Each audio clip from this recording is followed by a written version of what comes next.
أهلكم وإياي فارحبون صدق الله العظيم.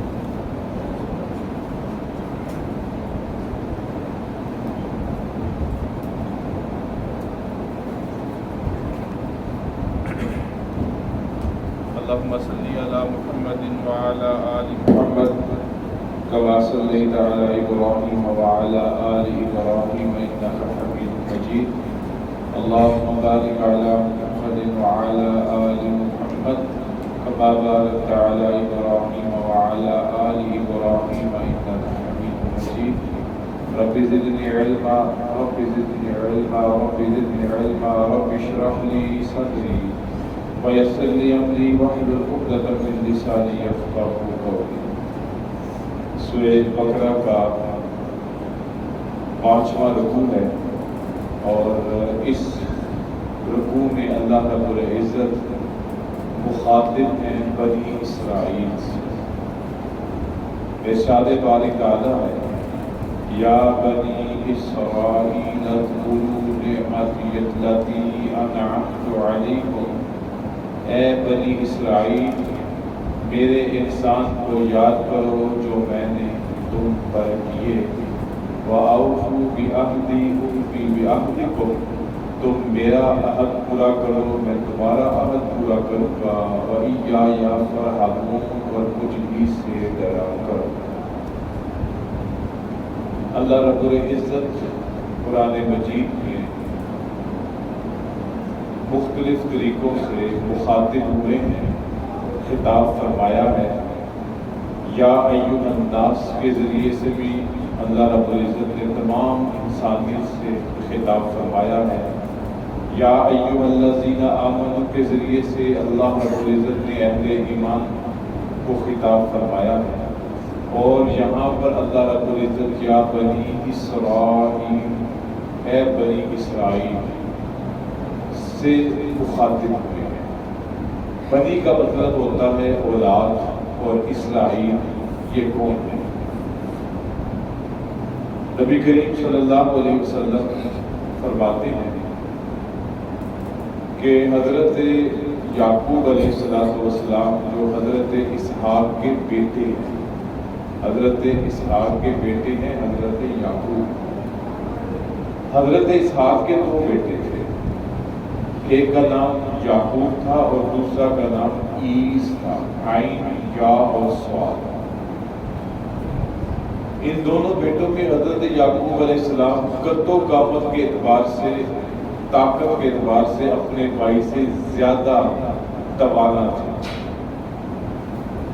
حضرت اسحاق نے اپنے بیٹے حضرت یعقوب کی یہ ذمہ داری لگائی تھی کہ جب میں عبادت میں مشغول ہوں تو دروازے پہ کھڑے ہو جایا کرو اور کسی کو اندر نہ آنے دیا کرو. ایک مرتبہ اسی طرح وہ عبادت میں مشغول تھے حضرت اسحاق. ایک فرشتہ انسانی شکل میں وہاں پہ آ پہنچا. حضرت یعقوب نے پوری طاقت لگا کے اس فرشتے کو روکتے رہے. حضرت یعقوب علیہ السلام حضرت اسحاق علیہ السلام جب اپنی عبادت سے فارغ ہوئے تو باہر نکلے تو دیکھا کہ ایک جھگڑے کی کیفیت چل رہی. وہ فرشتہ اندر آنا چاہے، بیٹا اندر آنے نہیں دے رہا. فرشتے نے پوچھا حضرت اسحاق سے یہ کون ہے؟ انہوں نے کہا یہ میرے بیٹے یعقوب ہے. فرشتے نے کہا ان کا نام اسرائیل ہے.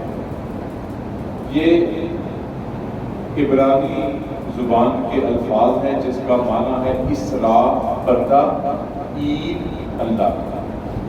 تو حضرت یعقوب علیہ السلام کا دوسرا نام کیا ہے؟ اسرائیل. حضرت اسحاق بیٹے ہیں حضرت ابراہیم. حضرت ابراہیم کے 2 معروف بیٹے حضرت اسماعیل اور حضرت اسحاق، جن دونوں کی مائیں علیحدہ تھیں.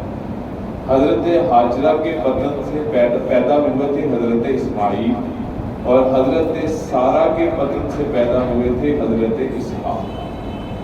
حضرت اسماعیل سے جو اولاد کا سلسلہ ہوا وہ کہلایا بنی اسماعیل، اور ان سے سوائے ایک پیغمبر کے کوئی نبی بھی پیدا نہیں، اور وہ فقط ایک نبی حضور اکرم خاتم النبیین صلی اللہ علیہ وسلم سے، جبکہ حضرت اسحاق کے دو بیٹوں میں سے ایک کا نام حضرت یعقوب، جیسے میں نے پہلے عرض کیا، جن کو اسرائیل بھی کہا جاتا ہے، اور دوسرے عیس۔